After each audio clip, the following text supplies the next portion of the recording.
আজকে আলোচনা করব 9 আগস্ট 2024 সকাল 7:30টায়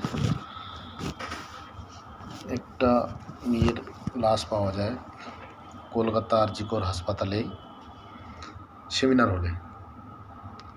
তো একটি মৃতদেহ পাওয়া যায় এবং তার শরীরে ক্ষতবিক্ষত আঘাতের চিহ্ন পাওয়া যায় এবং প্রাইভেট পার্ট থেকে রক্ত ঝরছিল। তো মেন বিষয়টা হচ্ছে যে আমাদের মা বোনেরা কোথায় সেফটি পাবে? একটা আর.জি. কর হাসপাতাল, এটা সরকারি মেডিকেল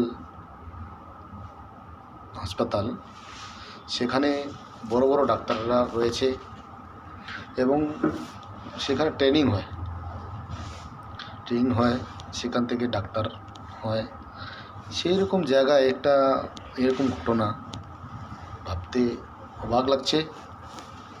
তো বোঝার বিষয়টা হচ্ছে এইটা যে সেদিন রাত্রে কি হয়েছিল,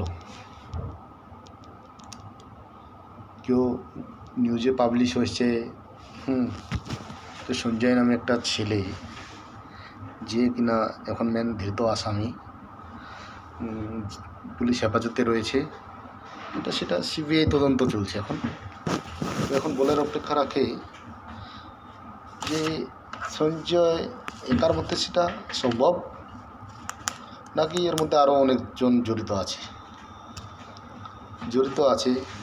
তাদেরকে ধরার ব্যবস্থা করতে হবে। এবং এত সময় কেন লাগছে? তো আজকে আমাদের পশ্চিমবঙ্গে প্রায় সব জায়গাতেই দেখছি, আমি পশ্চিমবঙ্গে দেখছি এমন একটা জায়গা আমাদের যে হাসপাতালে হচ্ছে। সেটা যদি একটা হোটেলে হতো পারা যেত। একটা হাসপাতালের মতো ঘটনায়, একটা হাসপাতালের মতো জায়গায়